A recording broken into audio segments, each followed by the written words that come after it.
pourvu que notre voix soit entendue par les autorités du pays.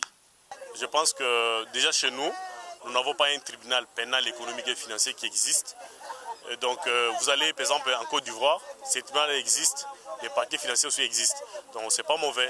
Mais il est tout simplement question de pouvoir adapter, n'est-ce pas, nos dispositions aux réalités sur le terrain. Dans son format actuel, ces projets de loi ne vont pas résoudre le vrai problème parce qu'en fait, ils n'ont fait que dupliquer les codes pénals qui existent déjà avec ces insuffisances, avec les irrégularités que nous avons énumérées dans notre exposé. Donc, pour l'instant, si ce tribunal doit être mis en place dans son format actuel, il ne faut pas s'attendre à un changement. Et nous sommes en face d'un code pénal qui prévoit la peine des travaux forcés, donc de 20 ans de travaux forcés, la peine des confiscations spéciales. Et par la confiscation spéciale, vous avez la restitution des biens faisant l'objet de l'infraction. Alors, il se fait que sur le terrain, les fonds détournés ne sont jamais restitués après la condamnation. Et donc, nous estimons qu'avec la mise en place de ces projets de loi ou de ces tribunaux pénal, économique et financier, avec un paquet national financier et économique, il est nécessaire qu'on puisse adopter le système des chambres de médiation. Les chambres de médiation vont jouer le rôle. Après avoir instruit les dossiers, donc, après que le procureur aura fini avec l'instruction, il constate que les faits sont établis, on invite la personne poursuivie par un médiateur. Le médiateur sera en face de la personne poursuivie et de la victime qui est la République, qui peut se faire représenter par le ministre de la Justice ou par l'avocat qui sera désigné, pour qu'on essaye de proposer des solutions. La solution tendant, n'est-ce pas, à obtenir un arrangement ou une négociation pour que les fonds dissipés soient restitués. À ce moment-là, la République sera rétablie dans ses droits et les parquets peuvent apprécier, n'est-ce pas, les classements des dossiers pour une opportunité de poursuite. Bien sûr, dans les cas d'espèce, si on adopte ce mode alternatif, je considère la médiation comme une solution rapide dans la résolution de la criminalité en col blanc. Donc ça signifie que la médiation, en fait, ceux qui pensent que le fait de restituer l'argent, c'est pas une sanction, non, c'est trompe. Lorsqu'on vous dépouille de votre patrimoine, vous restez avec rien parce que vous avez détourné de l'argent, c'est aussi une sanction. Mais alors, qu'est-ce que nous gagnons? En envoyant les gens en prison, ils vont faire 20 ans, 10 ans, ils sortent de la prison sans restituer les fonds détournés.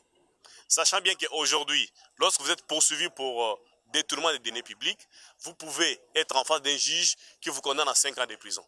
Il va en appel, on rabat la peine à 3 ans. Et il va faire 3 ans, il sort de la prison alors qu'il a détourné 400 millions de dollars. Qui gagne? Qui perd? Nous avons le choix.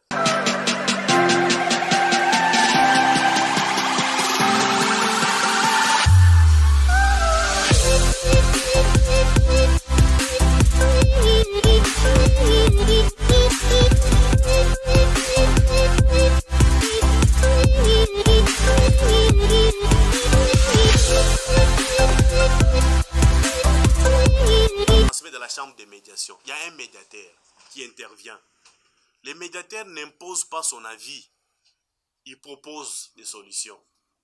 Et effectivement, quelqu'un peut se dire, bah, au lieu d'aller faire 20 ans en prison, pourquoi pas peut-être négocier, restituer les fonds de l'État et le dossier est classé pour inopportunité de poursuite.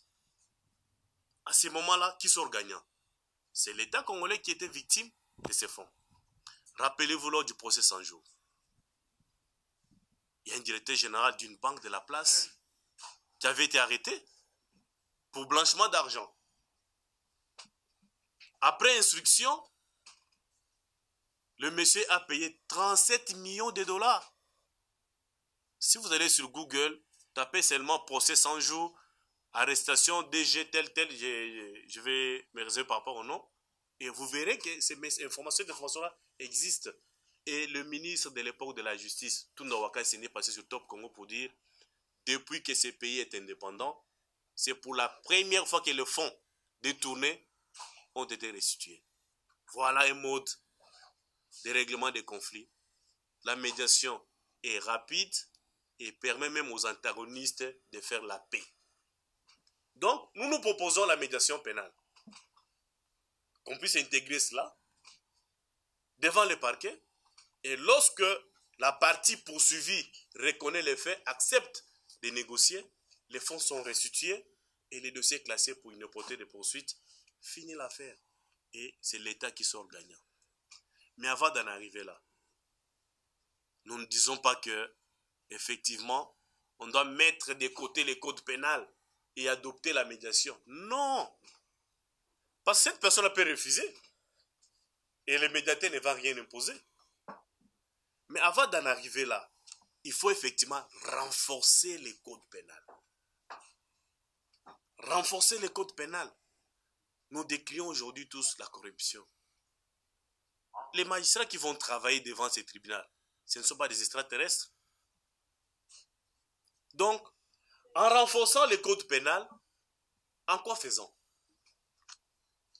C'est-à-dire que on devait revoir la peine qui est prévue pour les détournements des deniers publics. De 20 ans de travaux forcés à la peine à perpétuité. Qui va accepter d'aller passer toute sa vie en prison parce qu'il a détourné l'argent, au moment où il peut restituer ces fonds-là et puis continuer sa vie à faire autre chose. Je pense que vous serez devant un fait accompli et la personne sera tentée de négocier. C'est de rendre cette forme de criminalité imprescriptible. Pourquoi? Vous avez aujourd'hui des hommes forts dans un régime qui peuvent détourner l'argent. Au même moment, ils sont défendus. C'est un bon père de famille. Mais qui va encore les poursuivre? Qui aura le courage de poursuivre un tel monsieur parce qu'il a été défendu? Il est très fort financièrement. Alors, imaginez-vous que plus tard, le régime change. Si le crime a été imprescriptible, il peut être poursuivi. Donc, vous avez l'imprescriptibilité de cette forme de criminalité, la peine de 20 ans de travaux forcés à la peine à perpétuité, c'est de basculer vers le régime de la confiscation générale. Devant ces évidences, lorsque vous êtes poursuivi, vous allez vous dire, soit je risque de perdre tout mon patrimoine, de passer toute ma vie en prison, vaut mieux négocier. Ce sont des contraintes légales que ce projet de loi devait tenir compte, enfin, n'est-ce pas, d'espérer peut-être un changement. Parce que ce qui se passe dans les cas d'espèce, c'est que ce projet de loi n'a fait que répondre les dispositions qui existent dans les codes pénals. On a récupéré ça et on appelle ça un tribunal spécial. En fait, nous ne sommes pas en face d'un tribunal spécial. Ce sont les mêmes attributions qui sont aujourd'hui exercées par nos tribunaux qui existent. Et donc, il était important, en instituant ces projets, soit ces tribunaux, qu'on puisse innover. Il n'y a aucune innovation dans les cas d'espèce. Deuxièmement, je l'avais dit tantôt, c'est de rendre les immunités inopérantes. La qualité officielle inopérante en cas de la criminalité en col blanc. Ça signifie que lorsque le procureur général décide de poursuivre le professeur Sam Yakous parce qu'il a détourné le fonds, il n'a pas besoin de savoir, non, le professeur est devenu député, il faut saisir l'Assemblée nationale. Vous avez suivi, ça fait même pas une semaine. Le procureur général a souhaité la levée des immunités ou l'autorisation de poursuite contre un député national et la demande a été rejetée. Et ce dossier va rester comme ça. Rappelez-vous à l'époque du procureur général Kabange qui poursuivait l'ancien gouverneur du Congo central pour détournement. L'Assemblée provinciale avait rejeté la demande et le monsieur n'a jamais été poursuivi. Ah donc, nous proposons que dans les cas d'espèce, qu'il faille procéder par les caractères inopérants des immunités et des privilèges en cas de cette forme de criminalité. La confiscation générale, je l'ai déjà abordé, l'imprescriptibilité de cette forme de criminalité. Et donc, en Suisse, il faut que ces projets de loi tiennent compte de mesures aussi contraignantes. C'est d'exclure les personnes poursuivies pour cette forme de criminalité de la liberté provisoire, de la grâce présidentielle et de la libération conditionnelle. Donc, lorsque vous êtes reconnu coupable de cette forme de criminalité, n'espérez même pas la grâce présidentielle. Je pense que si ce projet de loi, effectivement, avait tenu compte de toutes ces observations, on pouvait se dire, voilà, effectivement, il y a un changement. On peut s'attendre à quelque chose. Mais dans tout ça, vous avez vu qu'il y a beaucoup de contraintes. Elles sont constitutionnelles. Les immunités sont prévues par la Constitution. Lorsque vous prenez un projet de loi pour remettre en cause ces immunités-là, automatiquement, la loi devient inconstitutionnelle. Donc, pour nous, nous estimons qu'il faut, avant la mise en place de ces tribunaux, qu'il faille d'abord commencer par la révision constitutionnelle de certaines dispositions de la Constitution, afin que ces tribunaux soient mis en place. Donc, je parle ici des réformes que je considère plus politiques que techniques, manque de spécialisation et de coordination, nécessité d'une réforme structurelle pour une vraie justice économique et financière, la création du parquet économique et financier ainsi que le tribunal y attaché dans leur forme actuelle constitue une réponse politique mais non technique à la question de la criminalité économique. Elle échoue à créer une véritable justice économique et financière spécialisée, à intégrer les institutions existantes et à garantir une réparation effective de préjudices subis par l'État. Ce projet de loi est resté punitive que réparatrice ou réparateur. Une réforme profonde, intégrant spécialisation réelle, coordination institutionnelle et mécanismes alternatifs de règlement des litiges est indispensable pour construire une justice économique moderne, efficace et crédible en RDC. Merci pour votre attention. Je vous remercie.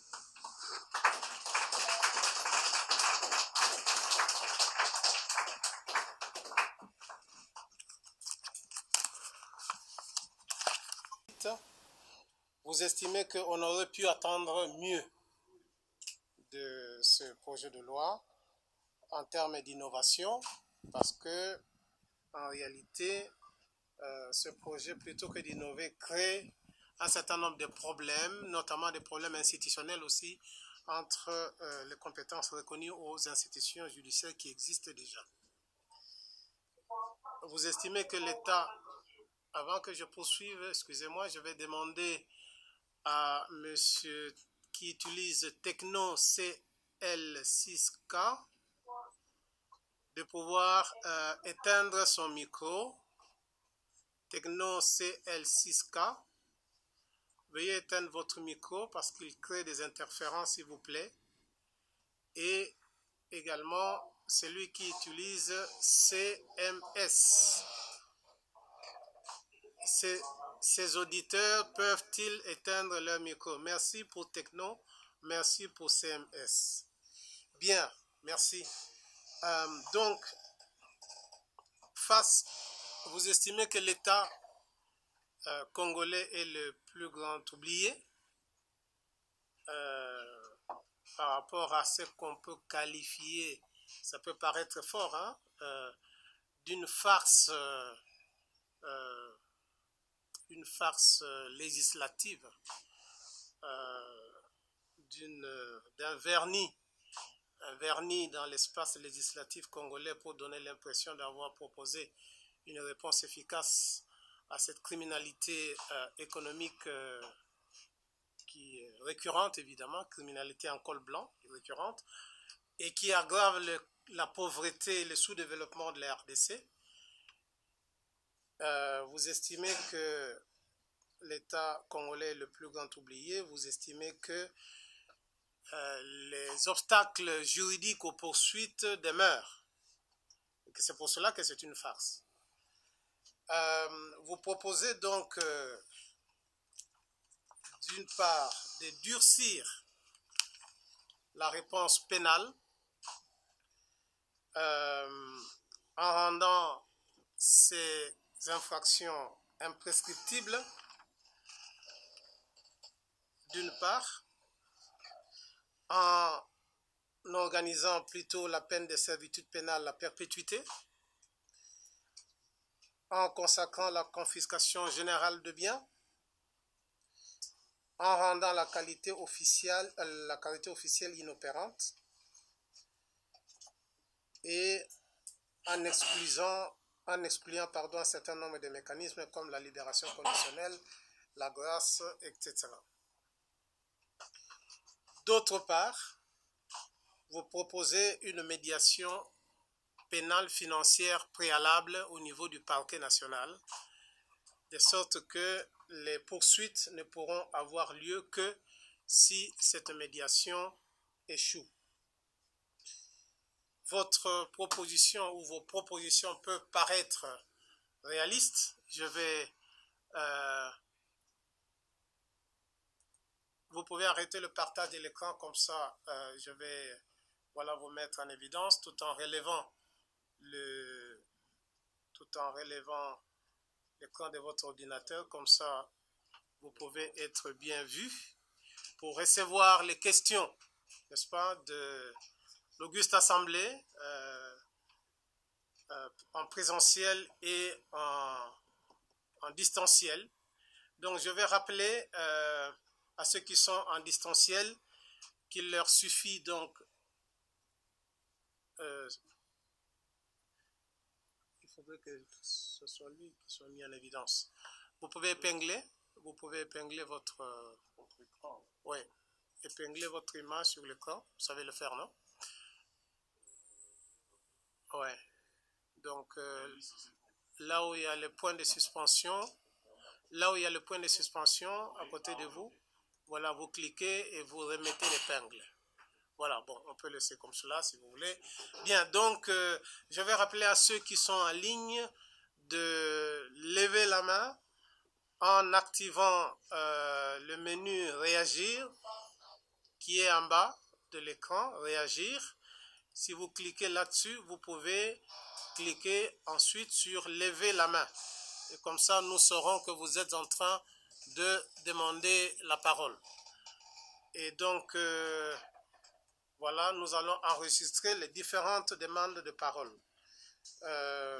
Entre-temps, nous vous demandons aussi dans l'assistance, nous allons alterner entre le présentiel et le distanciel. J'ai vu que en distance là, monsieur de Techno a demandé la parole, je l'ai enregistré et il nous dira évidemment le nom.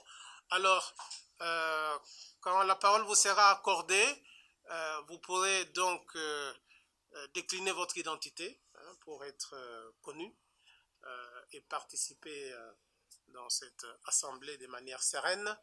Et ensuite, vous posez la question sans monopoliser la parole, en sachant qu'il y a d'autres qui veulent également discuter avec l'orateur du jour. Voilà, merci beaucoup. Donc, je vais commencer par accorder la parole aux personnes qui sont en deux premières rangées, disons la première rangée, les deux demandes de parole, et après on ira par salve en alternant entre le présentiel et le distanciel. Monsieur en blanc, vous avez de la parole, comme ça vous vous présentez et vous posez la question. Voilà. Le micro, c'est lui. Voilà, le micro est là. Au début de son exposé, Maître Carlos a parlé de la mise en place d'un dispositif adapté pour la protection des témoins ainsi que des renseignants. Parce que nous sommes face à des crimes des hautes personnalités qui sont capables de tout en cas de dénonciation. Quels sont ces modes-là de protection des témoins et des renseignants prévus par la loi? Je donne un exemple. Par exemple, dans le statut de la Cour pénale internationale, les témoins ne sont pas identifiés. Les témoins, on les identifie plutôt avec des lettres alphabétiques. Mais dans ces projets de loi, quels sont les mécanismes qui sont prévus par les législateurs pour protéger ces témoins-là? Okay. Merci beaucoup. Je vous en prie. Votre voisin,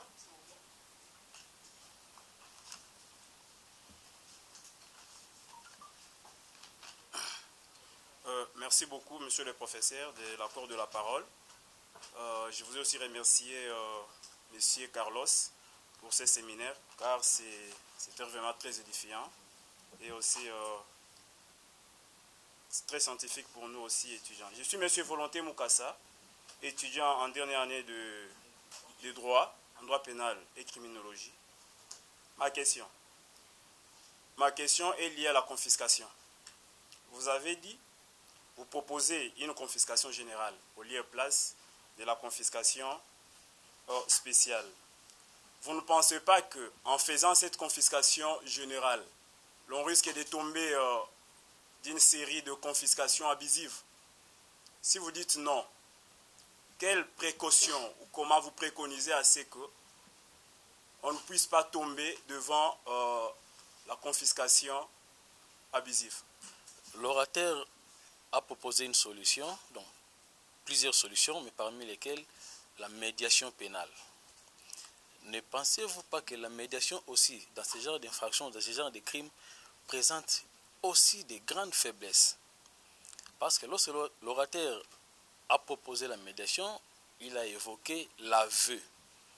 Il a donné un cas de figure où les présumés, les suspects, est entendu au parquet et passe aux aveux et on envoie le dossier dans une chambre de médiation.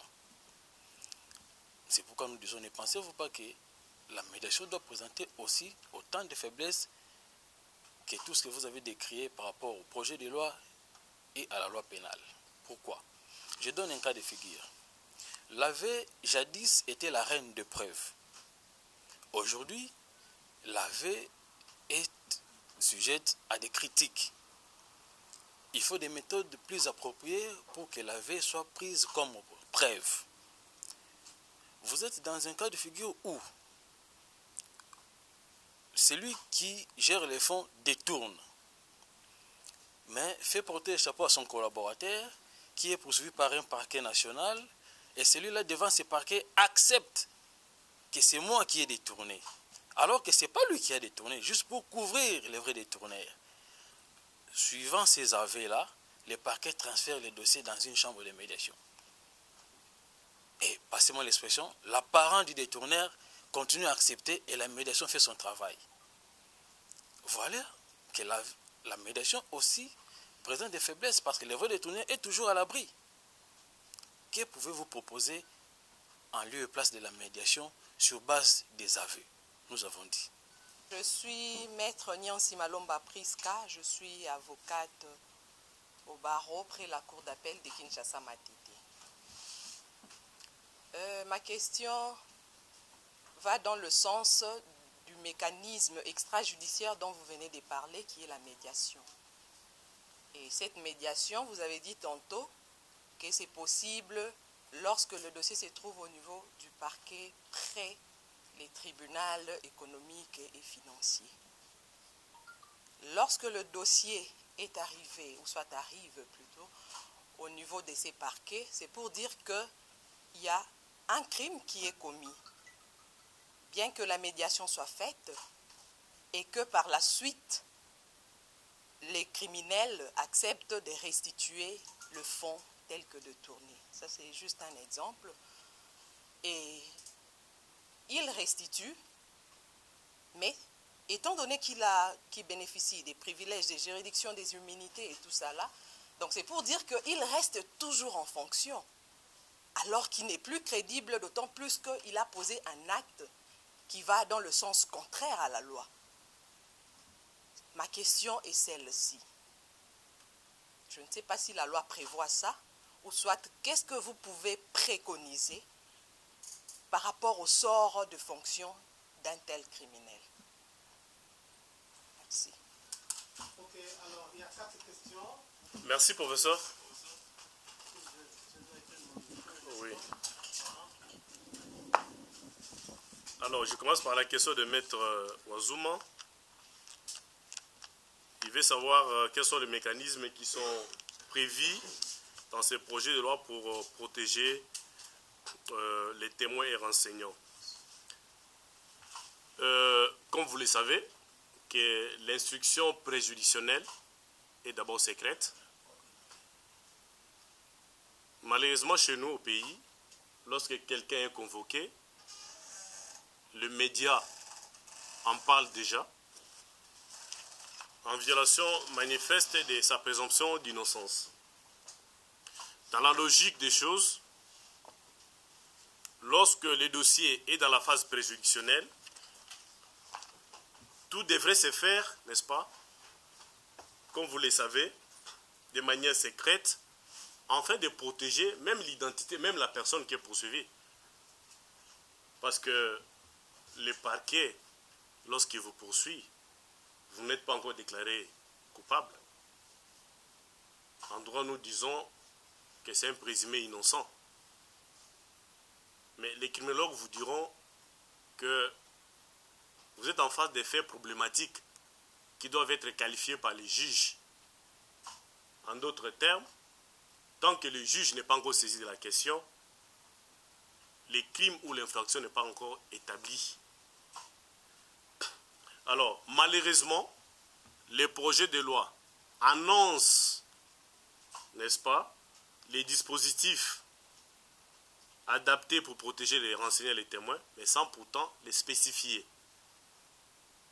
Mais je pense qu'effectivement, dans la pratique, vous savez, lorsque la loi n'a rien prévu, il y a des pratiques peut-être qui peuvent être considérées comme jurisprudence. On va se référer aux pratiques existantes, quand bien même nous savons tous que dans notre droit positif congolais, les témoins comparaient et ils déclarent ce qu'il a vécu. Qui est d'abord témoin? Les témoins, c'est la personne qui a vécu le fait, qui les a entendus et qui vient dire au juge tout ce qu'il a eu à vécu. Donc voilà.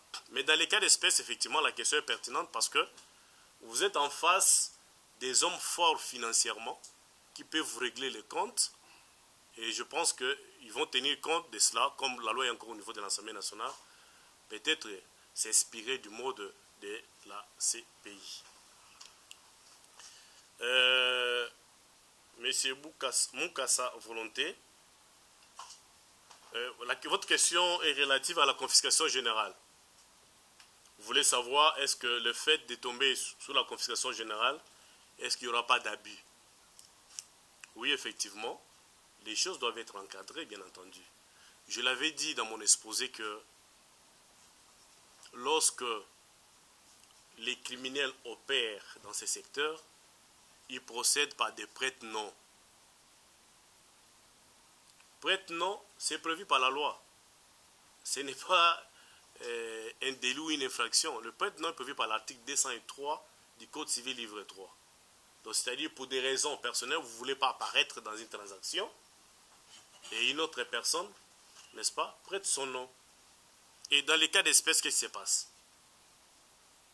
La plupart de ces gens, lorsqu'ils détournent les fonds, ils évitent de mettre le bien à leur nom, sachant bien que en cas d'infraction, en cas de poursuite, ces biens-là seront saisis.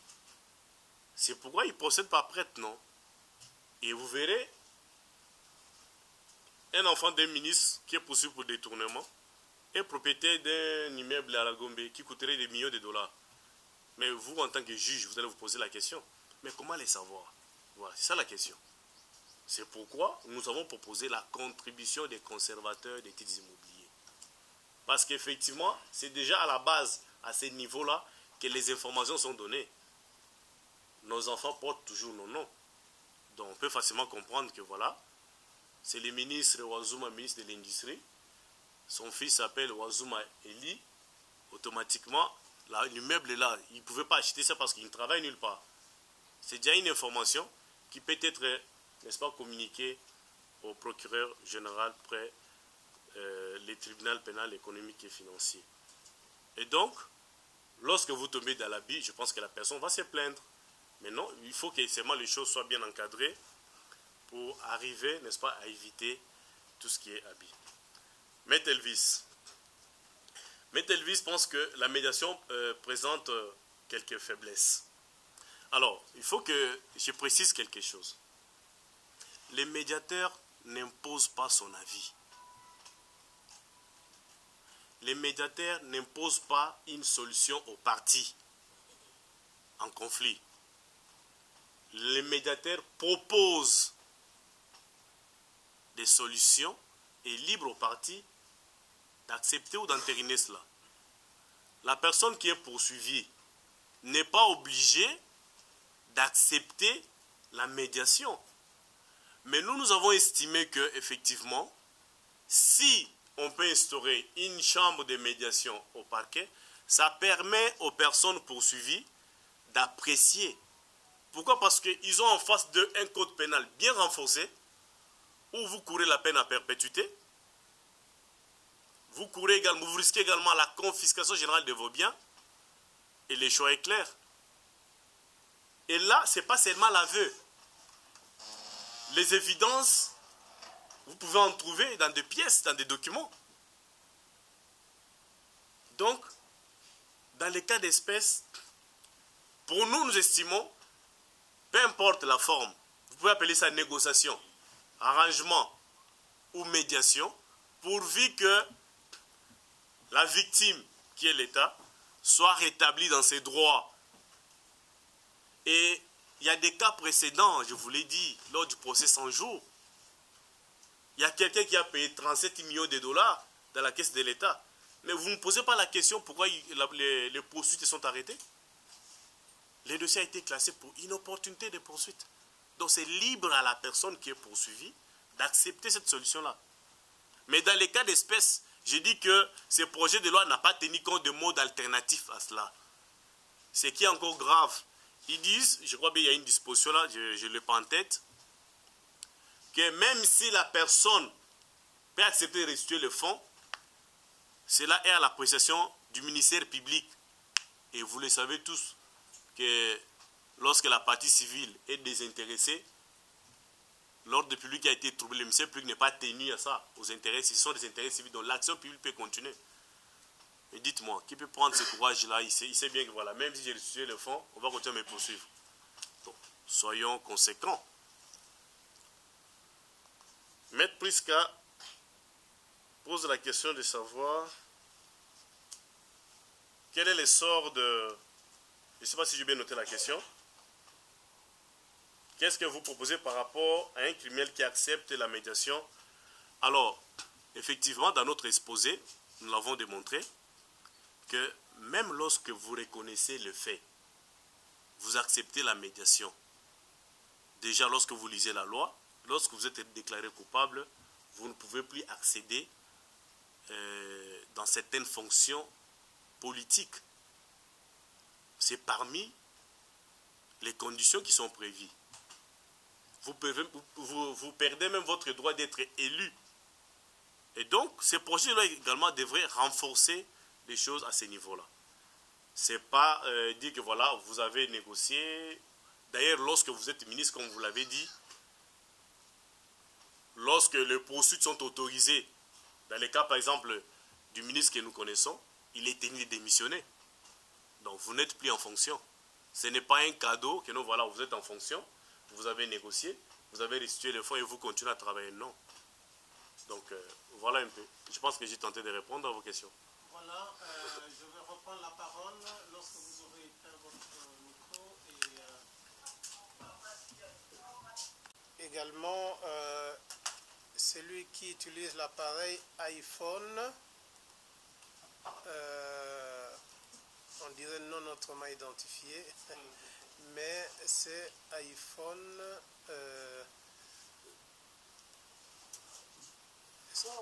est-ce qu'il a disparu? iPhone des users. Donc je vais leur demander de prendre la parole. D'abord à Techno, voilà. Monsieur Techno, c'est L6K. Est-ce que vous pouvez poser votre question après avoir allumé votre micro? Maître Carlos, vous allumez quand il parle, comme ça on l'entend. Ok. J'en suis fier et je vois que je retiens le plus dans cette discussion, c'est la notion de médiation pénale. Franchement, c'est un discours, enfin, c'est un concept qui n'est pas très accommodé chez nous. Aujourd'hui, il n'est pas très connu, mais je pense que ce qui est vérité,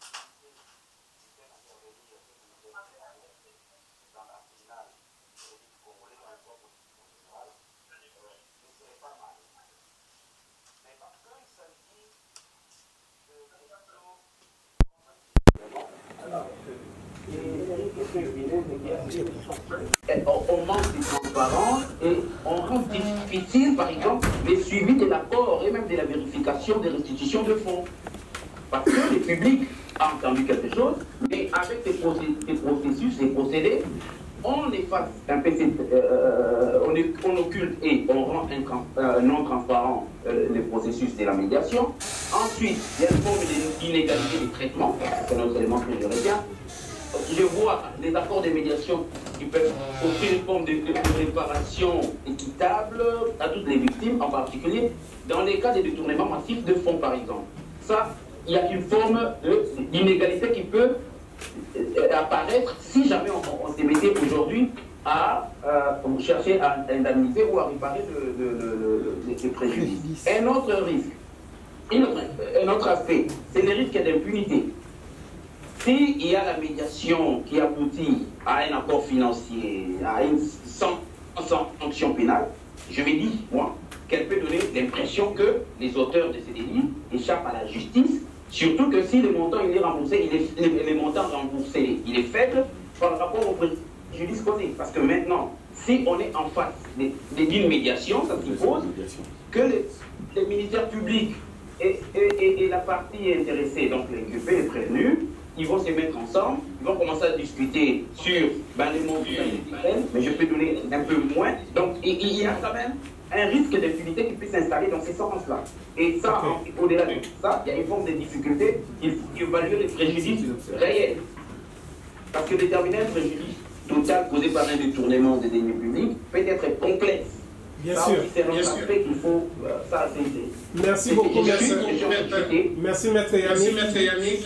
On a noté les trois risques majeurs que vous avez relevés. Et je crois le dernier risque, permettez-moi d'avoir un dernier, parce que là je suis en train de chuter, excusez-moi, j'étais peut-être plus long, mais je pense que les individus, j'appelle ça comme une potentielle manipulation, en fait, des acteurs, parce que les individus qui sont mal intentionnés, surtout dans le cas de notre pays, eux, je pense qu'ils pourraient utiliser la médiation vraiment comme un moyen de se soustraire de la justice, en faisant semblant de coopérer pour éviter les sanctions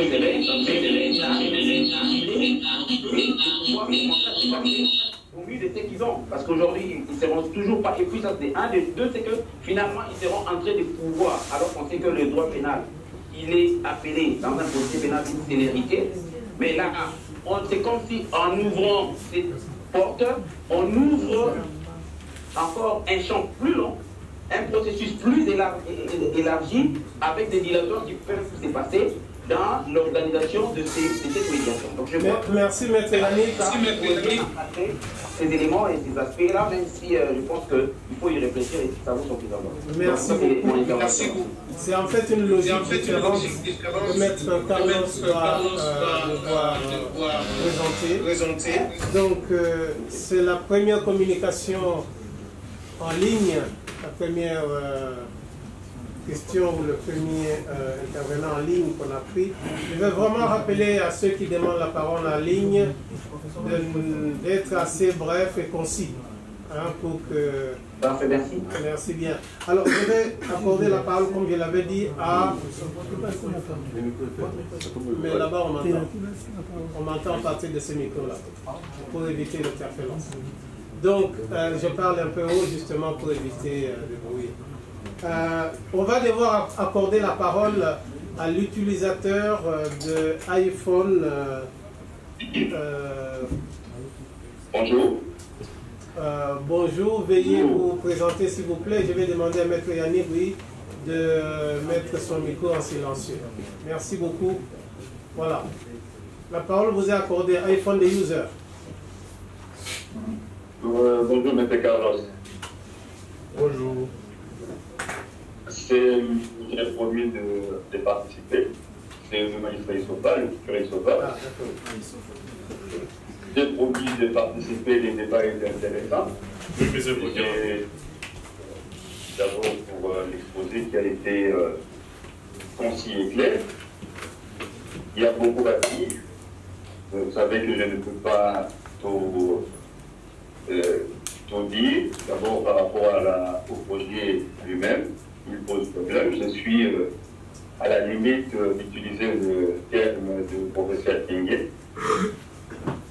Je ne voudrais pas le faire. Mais par contre, je vais simplement relever 3 points. On aura les temps d'en parler lorsqu'on se verra. D'abord, en ce qui concerne la médiation pénale, c'est l'exemple que vous avez donné sur le procédé sans jour. Bon, je ne sais pas si nous parlons de la même personne, mais je voudrais apporter ma contribution en disant qu'il n'était pas question de détournement par rapport au DG de la banque. Mais c'était, je crois, un problème de dépôt de vigilance pour lequel il avait été contraint de payer. Donc, la banque de payer, c'était plus, non pas pour les détournements, mais des dépôts de vigilance. Mais pour ce qui est du projet lui-même, je crois qu'on a été vite en besoin, puisqu'on n'a pas examiné en fond, en fait, les questions ou les causes de ce que nous constatons aujourd'hui comme impunité en ce qui concerne les infractions à col blanc. Donc l'examen n'était pas approfondi avant que le projet ne soit proposé direct. D'ailleurs, je me souviens avec l'évaluation nationale des risques, à l'époque, on avait même proposé plutôt la création de pôles ou de pôles au niveau des juridictions qui existent. Ça avait l'avantage de permettre d'aller vite et d'aborder le problème de certaines questions de fond. Mais malheureusement, on a préféré aller dans cette histoire de création d'une juridiction. Mais voilà les problèmes de fond.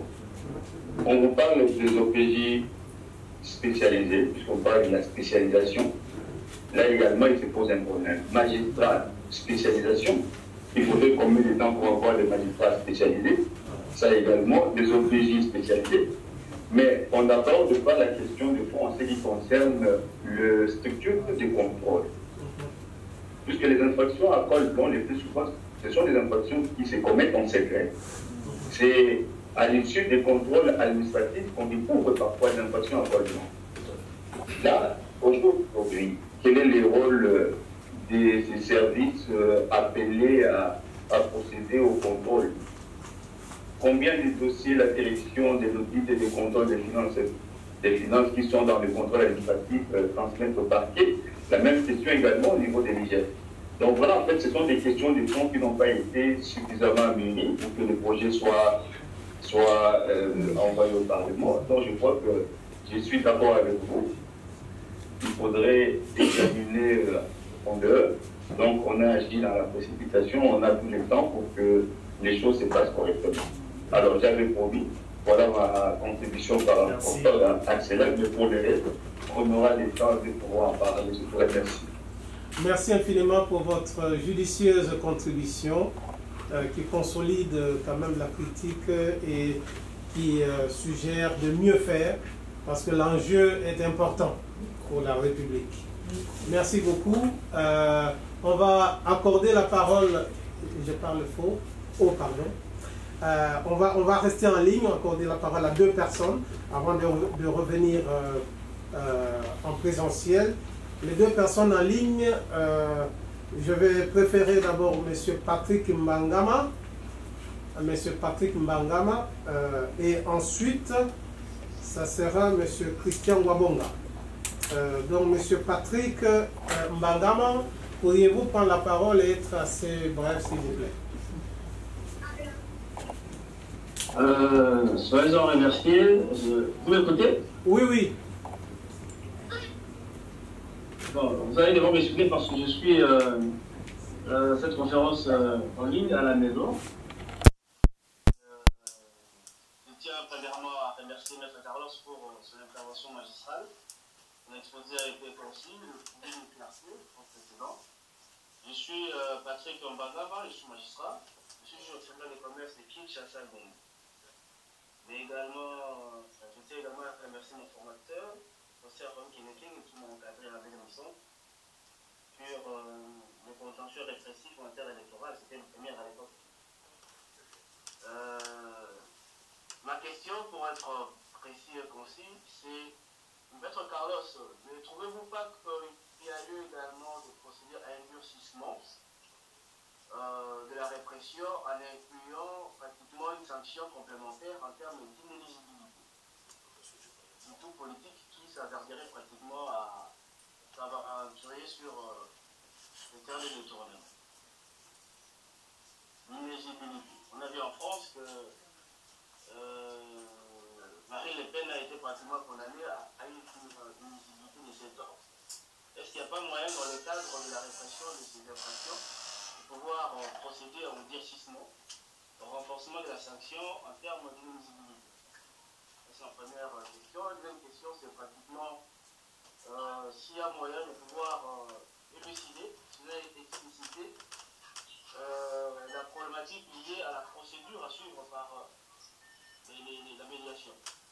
En ce qui concerne spécifiquement les statuts juridiques à accorder aux médiateurs. Est-ce que c'est un tiers qui intervient dans la chaîne répressive pénale, ou soit c'est pratiquement un professionnel de droit, magistrat ou PJ, qui est appelé à faire une médiation judiciaire? Voilà mes deux questions, je vous remercie. Merci beaucoup pour la concision, en tout cas, la précision de vos questions. Et nous allons prendre le dernier en ligne, qui est M. Christian Wabonga.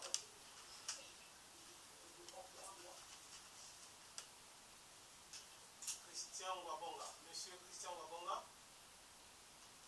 Oui, merci beaucoup, monsieur le professeur, pour la parole accordée.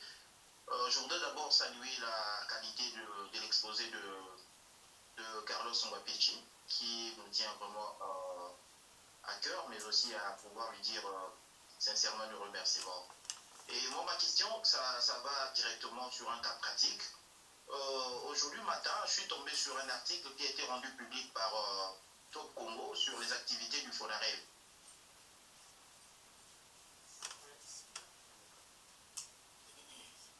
Le FONAREV, oui. Christian, ton micro. C'est plutôt sa connexion. Et pourtant, c'était bien là-bas. Bon, en attendant qu'il revienne, M. Carlos peut déjà réagir. Ok.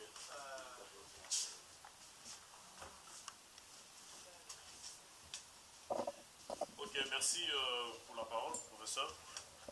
Donc, je note que Maître Yannick a plutôt fait des propositions et manifesté aussi une crainte par rapport à la procédure de médiation. En fait, lorsque je propose la médiation comme mode alternatif des règlements des conflits face à la criminalité économique financière,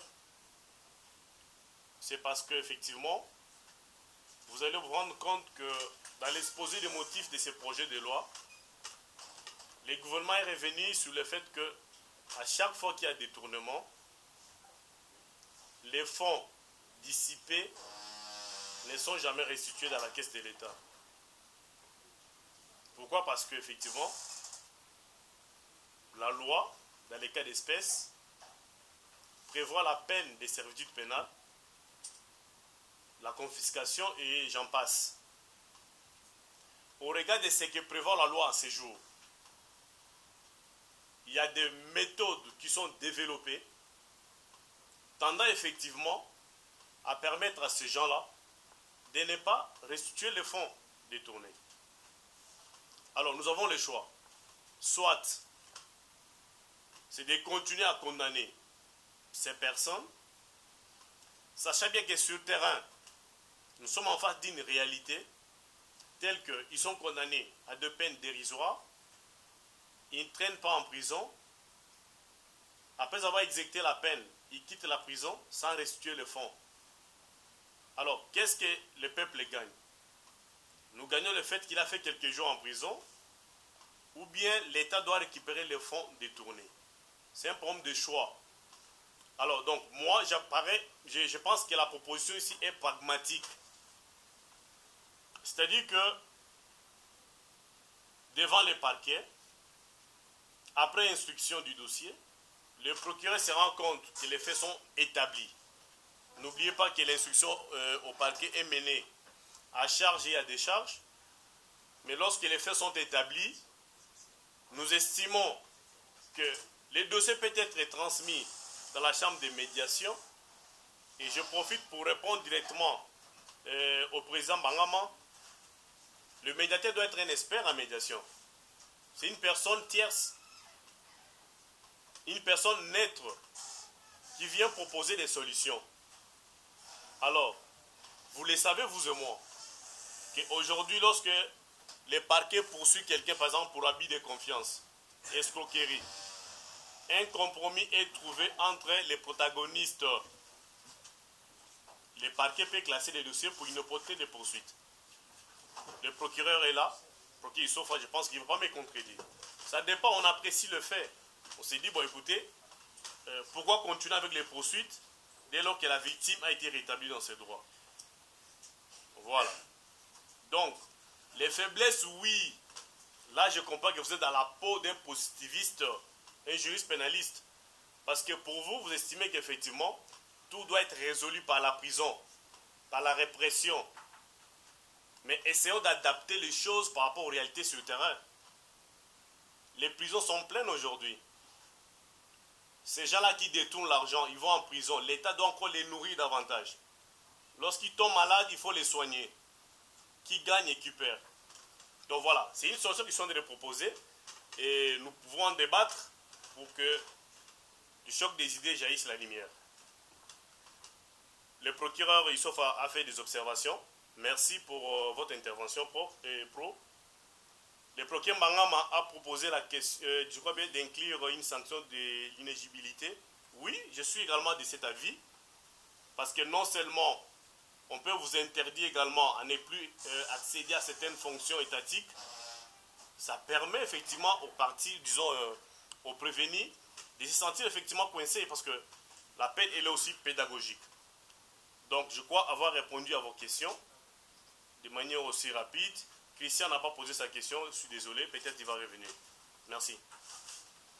Très bien, alors on va prendre en ligne, il y avait une demande de parole. Il y avait une demande de parole en ligne, il y a madame, monsieur et professeur Sam Yakous.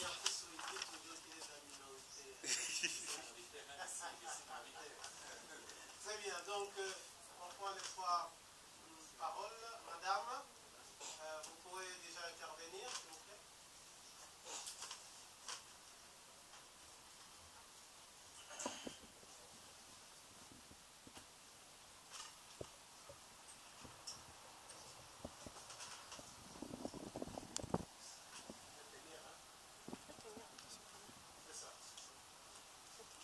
Merci pour la parole accordée. Je réponds au nom de Maître Grace Lusanda du cabinet Carlos Ngapichi. Merci. Alors je salue d'abord brièvement l'exposé de Maître Carlos.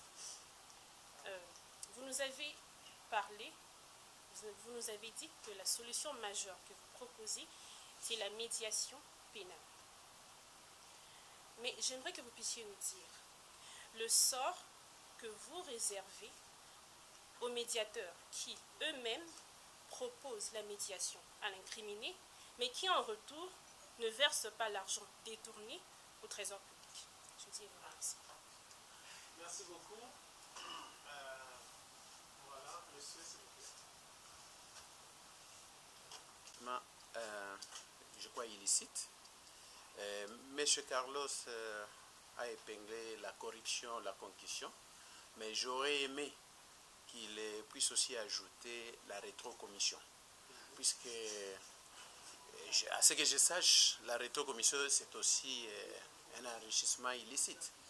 Maintenant, ma question est celle-ci, puisque les autres personnalités nommées par ordonnance, puisqu'il s'agit d'elles, je voudrais savoir si ces dernières s'enrichiraient par rétrocommission.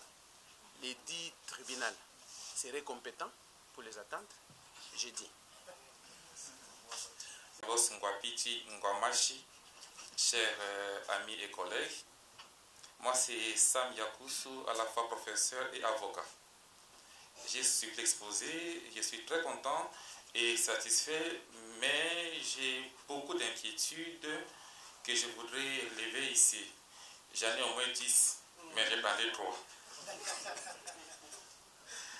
D'abord, par rapport à la médiation pénale, Maître Carlos, il y a tellement d'inquiétudes. D'abord, ces médiateurs sera pris s'il passe de quels critères? Qui va les payer? Parce qu'il ne va pas travailler gratuitement. Et puis d'aider, la médiation pénale ne viole-t-il pas? La médiation pénale ne viole-t-elle pas beaucoup de principes du droit pénal? Il y a trop d'inquiétudes. Mais là, vous pouvez ne pas répondre. Mais voici maintenant mes 3 inquiétudes que j'ai choisies parmi les 10. Premièrement, je voudrais qu'on en débatte un peu sur l'indépendance des parquets financiers ou économiques. Il y a les principes de séparation des pouvoirs. Est-ce que ces parquets-là bénéficieront également de l'indépendance ou ce sera un parquet vassal du pouvoir exécutif? L'autre question, c'est par rapport au travail de ces parquets. Est-ce qu'il y aura possibilité qu'on puisse évaluer leur performance? Est-ce qu'on peut envisager un audit indépendant pour évaluer leur indépendance? Parce qu'au Congo, nous connaissons au moins, nous connaissons la performance, leur performance. Nous connaissons au Congo la cupidité de plusieurs acteurs, que ce soit judiciaire, que ce soit politique. Est-ce que ça ne sera pas un parquet inféodé aux pressions politiques? Ne vont-ils pas se soumettre à la cupidité également des acteurs économiques? Donc il y a d'inquiétudes par rapport à leur efficacité et leur performance. Troisièmement, c'est par rapport aux lanceurs d'alerte. Il y a un confrère qui a parlé ici des témoins. Moi, je voudrais plutôt parler des lanceurs d'alerte. Il y a des gens qui, déjà à la télévision ou sur TikTok, vous condamnent, je dirais même par défaut. Ils sont à la fois juges, experts. Dans notre monde, à la Kinshasa, on les appelle les gnosologues. Ils connaissent tout, sur tout le monde.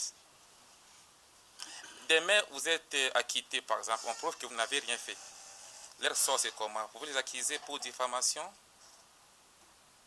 Bon, si ce qu'ils disent est vrai, comment les protéger également? Parce que les alertes sont importants, quand c'est vrai, quand c'est avéré, mais des fois, c'est un acharnement. Parce qu'au Congo, un politicien peut payer des journalistes, des médias en ligne pour vous salir. Ça, au moins, vous le savez. Voici les plans d'inquiétude par rapport aux 10 que j'avais. Mais pour les restes, on peut débattre au couloir. Merci beaucoup. On va prendre une dernière question en présentiel. Ah oui, maître. Vous êtes maintenant en présentiel. Oui. Il y a un problème de son. Il y a un problème de son, s'il vous plaît. Alors, vous avez des là, c'est bon déjà. Là, c'est bon déjà. Allez-y. Merci beaucoup. Allez-y, allez-y. Merci beaucoup pour la parole, monsieur le professeur. J'ai juste une question que je pose par rapport à la médiation. Le nom c'est Laurent Chipamba. Ce n'est plus avocat. Laurent Chipamba. Ancien avocat. La médiation pénale. Est-ce le mimétisme pénal ou une création congolaise? Au cas où c'est un mimétisme, quelle est la particularité en droit congolais par rapport au droit comparé dans lequel la médiation est déjà d'application? Merci. Donc voilà les 4 questions. Elle veut savoir comme une solution majeure, quel serait le sort du médiateur qui propose des solutions, alors qu'à la fin, les criminels n'ont pas restitué le fonds. Alors, je pense qu'il n'y a aucune conséquence par rapport au médiateur parce que je l'avais dit dans mon exposé que le médiateur, c'est une personne neutre qui propose ses solutions et il n'impose pas ses solutions aux protagonistes. déjà avant que les dossiers ne soient classés, il faut que les fonds dissipés soient restitués. Et puis peut-être ça peut être sanctionné par passement d'espèces ou un acte transactionnel. Alors dans les cas d'espèces, je pense que le parquet devra prendre tous les soins possibles lorsque la personne poursuivie accepte la proposition faite par les médiateurs afin de clôturer ces dossiers. Donc, en ce qui concerne les médiateurs, ils proposent des solutions, c'est à prendre ou à laisser. Parce qu'en fait, il n'impose pas son point de vue. Maître Serge Kamunga veut savoir si on peut également intégrer la rétrocommission dans ces projets de loi. Alors, je me rappelle de la polémique qu'il y avait eu autour de la rétrocommission, qu'on estime que ce n'est pas une infraction prévue en droit positif congolais. Mais lorsque vous analysez les éléments qui contournent plutôt la rétrocommission, vous allez trouver qu'il y a des faits pénaux, il y a des faits problématiques qui peuvent être qualifiés en infraction. Les personnes qui sont revêtues ou qui sont bénéficiaires des immunités et privilèges de poursuite, vous avez vu que dans l'article 7 que j'ai exposé ici, elles sont exclues. Elles ne relèvent pas de ces tribunaux pénal économique et financier. Donc ce tribunal n'est pas leur juge naturel.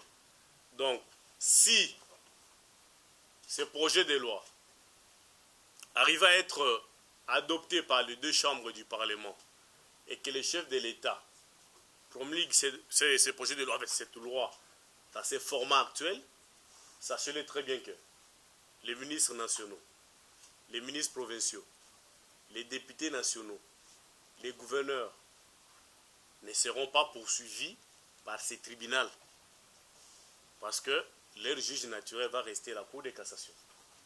Donc le problème ne sera pas en fait résolu. Nous avons tous intérêt, nous qui avons suivi cet exposé, de pouvoir faire passer les messages auprès de nos députés que nous avons élus pour que les choses soient peut-être améliorées. Professeur Sam, par quels critères ce médiateur sera désigné? Je pense que dans des chambres de médiation, je ne vais même pas parler ici des juges assesseurs devant les tribunaux de commerce. Les médiateurs, ce sont des experts en fait en médiation qui peuvent être consultés à tout moment. Ils peuvent être des consultants ou soit liés, peut-être ils peuvent être nommés par... je ne pense pas qu'ils doivent être nommés, ce sont des experts indépendants. Mais on recourt à leur service. Bien sûr, à la fin, ils doivent peut-être adresser des notes d'honoraires. Donc ce sont des personnalités indépendantes, expertes en médiation, qui viennent maintenant travailler, ils sont consultés par les parquets. Les parquets font recours à ces experts-là. Comme vous le savez, en matière pénale, on recourt aux médecins légistes, on recourt à la police scientifique, lorsque le juge peut-être se retrouve être bloqué. Mais dans les cas d'espèce, un médiateur peut être consulté pour qu'il puisse proposer ses solutions. L'indépendance du parquet national financier et économique. Là, vous avez de rêver quelque chose en moi. En fait, dès le départ, lorsque j'ai lu ce projet de loi, vous allez vous rendre compte que ces parquets et ces tribunaux seront sous les mamelles du CSM, Conseil supérieur de la magistrature. Je l'ai toujours dit depuis très longtemps, qu'aujourd'hui, si nous sommes en train de critiquer notre justice, le CSM a une part de responsabilité importante. Par les clientélismes, les favoritismes. Imaginez-vous que depuis que l'actuel président de la République est en fonction, nous n'avons connu que 4 magistrats révoqués. Alors que nous décrions les actes de magistrats tous les jours. Les CSM, c'est les juges disciplinaires des magistrats. Mais combien de magistrats sont sanctionnés? Alors, prendre ces parquets et ces tribunaux dépendants. L'indépendance, au fait, reste théorique, mais sur le plan pratique, il y a toujours d'autres réalités que nous connaissons. Mais ça dépend d'un acteur à un autre. Parce que moi, je ne me vois pas, on me nomme un juge devant ces tribunaux, bien que je vais refuser, et qu'on me donne un ordre, je ne veux pas que ce soit un ordre légal. Parce que la Constitution me protège de ne pas exécuter les ordres manifestement illégaux. Mais malheureusement, dans les formats actuels, ce sont des magistrats, des carrières au fait, qui vont dépendre en réalité du pouvoir exécutif, du CSM. Donc l'histoire de la hiérarchie va revenir. l'évaluation de leur performance, oui, effectivement, je pense que c'est très important. Ça peut être inséré effectivement dans ces projets de loi pour que ces gens se sentent redevables. Maître Tshipamba, en fait, la médiation ici, je l'avais dit parce que vous êtes venu en retard, et lorsque vous me suivez en route, vous étiez en train de déranger, vous ne m'avez pas bien suivi. La médiation est déjà appliquée sous d'autres cieux. Lorsque vous allez en France, au Canada, et je vous informe que dans les cadres de notre école, les profs m'avaient recommandé pour participer à une conférence au niveau du Brésil. Nous avons assisté à un témoignage, la cour d'assises, je crois, d'Anvers, qui avait accepté la médiation pénale dans un cas d'assassinat. Mais si c'est chez nous, ici, ça sera suffisamment grave. Donc, on a tué quelqu'un, la famille de la victime dit, mais écoutez, c'est monsieur tel qu'il est là. Il a 10 enfants. Si vous devez l'envoyer en prison, qu'est-ce que nous allons gagner? Il a déjà tué notre frère. Et ils ont trouvé un arrangement à l'amiable. Le monsieur a dédommagé la famille. Et la cour a entériné la médiation. Cette médiation-là. Donc voilà. Ce n'est pas une création congolaise. Ça existe déjà sous d'autres cieux. C'est question de s'inspirer. Parce que nous estimons qu'il faut trouver des solutions alternatives à la justice pénale aujourd'hui qui apparaît inefficace. Mais aussi, je vais démontrer ici qu'il ne s'agit pas de mettre de côté le code pénal. Non. Il faut renforcer le code pénal. Je parlais de la peine à perpétuité pour les cas de la criminalité en col blanc. Que la peine passe de 20 ans de travaux forcés à la peine à perpétuité. Que cette forme de criminalité devienne imprescriptible. Et effectivement, vous voyez que quelqu'un qui est en face d'un tel fait va réfléchir 2 fois. D'ajouter la confiscation générale. De quitter la confiscation spéciale à la confiscation générale. Donc voilà un peu. C'est juste une proposition. Donc libre aux scientifiques de réfléchir davantage. Merci. Merci beaucoup, Maître Carlos. J'espère qu'avec ça, on m'entend en ligne pour éviter toujours l'interférence. La répression en cette matière, c'est de dépouiller le criminel économique et financier de tous les produits du crime. Et la justice et la privation de liberté, ou mieux la servitude pénale, ne suffit pas. Le patrimoine du criminel doit souffrir. Voilà, merci beaucoup, dit-elle. Voilà. Et Maître Yannick était déjà intervenu, donc je ne lis plus ses commentaires.